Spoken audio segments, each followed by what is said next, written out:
Olá, sou Adonis, formado em Direito, pós-graduado em Direito Constitucional. E hoje vou falar das pessoas que podem e não podem serem assentadas pelo INCRA. Vou falar da Instrução Normativa número 140, de 14 de dezembro de 2023. Por mais vídeos como esse, já me segue aqui e também curte, né? Compartilha, que vai nos ajudar muito. Das vedações e participações do Programa de Reforma Agrária. O artigo 4º diz o seguinte: não poderá ser selecionado como beneficiário do Programa Nacional de Reforma Agrária e terá indeferida sua inscrição quem, na data da inscrição para a seleção, inciso 1º, for ocupante de cargo ou emprego ou função pública remunerada. Inciso 2º, tiver sido excluído ou afastado do Programa de Reforma Agrária, de regularização fundiária ou do crédito fundiário sem o consentimento do seu órgão executor. Terceiro, for proprietário rural, exceto o desapropriado do imóvel, para o qual ocorre a seleção, e o agricultor cuja propriedade seja insuficiente para o sustento próprio ou de sua família. Inciso 4º, for proprietário, cotista ou acionista de sociedade empresária em atividade, exceto o microempreendedor individual, mais conhecido como MEI. Inciso 5º, for menor de 18 anos, não emancipado na forma da lei civil, ou, sexto, ao ferir renda proveniente de atividade não agrícola superior a 3 salários mínimos mensais ou a 1 salário mínimo per capita, aquele que ganha mais do salário mínimo por membro da família. Parágrafo 1º. As disposições constantes nos incisos 1, 2, 3, 4 e 6 do caput deste artigo se aplica aos cônjuges e aos companheiros, ou seja, marido e mulher, inclusive em regime de união estável, exceto em relação ao cônjuge separado judicialmente ou de fato que não tenha sido beneficiário pelos programas de que trata o inciso 2 do caput desse artigo. Parágrafo 2º. Na hipótese de alteração da composição da unidade familiar por inclusão de um novo integrante, cônjuge ou companheiro do beneficiário já homologado, não será necessária a verificação dos requisitos de elegibilidade. Parágrafo 3º. A vedação que trata o inciso 1 do caput não se aplica ao candidato que preste serviço. Aqui a vedação, gente, são parênteses, que a vedação é para aquele funcionário público que preste serviço comunitário à comunidade rural ou à vizinhança do projeto de assentamento, desde que o exercício do cargo, do emprego, da função pública seja compatível com a exploração do lote, da parcela ou da unidade familiar. Parágrafo 4º.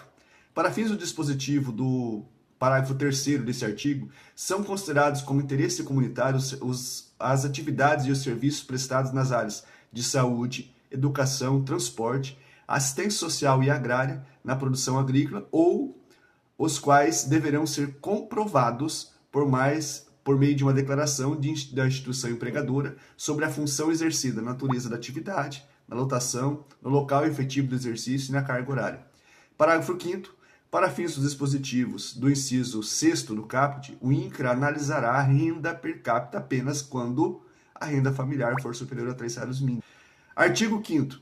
Desde que não se enquadre nos impedimentos previstos no artigo 4º, poderá ser beneficiário do programa de reforma agrária o candidato que exerça mandato de representação sindical, associativo ou cooperativa, se for comprovada a compatibilidade do exercício do mandato com a exploração da parcela pela unidade familiar. Parágrafo 1º. A compatibilidade do exercício da função pública ou do mandato de representação sindical, associativa ou cooperativa com a exploração da parcela poderá ser comprovada pela força de trabalho dos demais integrantes da família. Parágrafo 2º. Para fins do dispositivo do parágrafo 1º, os candidatos deverão apresentar no processo de seleção documentos comprobatórios de identificação referentes aos demais integrantes da unidade familiar que se comprometam a explorar a parcela, os quais deverão estar declarados no cadastro único, bem como inscritos no sistema eletrônico do parágrafo 3º. Se a unidade familiar for composta por apenas um indivíduo, deverá ser comprovada a compatibilidade do exercício do mandato com a exploração da parcela. Artigo 6º. Fica assegurada, atenção aqui, a pessoa fica assegurada a participação de pessoas com deficiência no PNRA, que é o Programa Nacional de Reforma Agrária, desde que comprovada a sua capacidade de exploração agrícola ou dos integrantes da unidade familiar, os quais deverão estar declarados no cadastro único, bem como inscritos em sistema eletrônico do INCRA. Parágrafo único. Para fins do disposto do caput, nos casos em que a unidade familiar for composta por apenas um indivíduo, A composição e a capacidade de exploração agrícola deverá ser feita mediante apresentação de laudo médico ou de documento idôneo capaz de atestar a aptidão para a atividade do lote. Artigo 7º, já estamos indo para o final aqui. O aposentado por invalidez que oferir renda de até 3 salários mínimos mensais poderá ser beneficiário do Programa Nacional de Reforma Agrária, desde que comprovada a capacidade de exploração agrícola pela unidade familiar, por meio de integrantes que tenham disponibilidade para explorar a parcela, os quais deverão estar declarados no Cadastro Único, bem como no formulário de inscrição das famílias candidatos no Programa Nacional de Reforma. Parágrafo único. Para fins do disposto no caput, nos casos em que a unidade familiar for composta por apenas um indivíduo, a comprovação da capacidade de exploração agrícola deverá ser feita mediante apresentação de laudo médico ou de documento idôneo capaz de atestar a aptidão para atividade no lote. Essas foram as questões que impedem uma pessoa de ser assentada ou não. Mais para frente eu vou fazer outro vídeo falando como que as famílias são classificadas para serem assentadas. Eu sou Adonis, sou formado em Direito, pós-graduado em Direito Constitucional, há mais de 20 anos acompanho os movimentos sociais que lutam por terra. Se você gostou desse vídeo, já compartilhe aí e curta para mais vídeos como esse. Um abraço!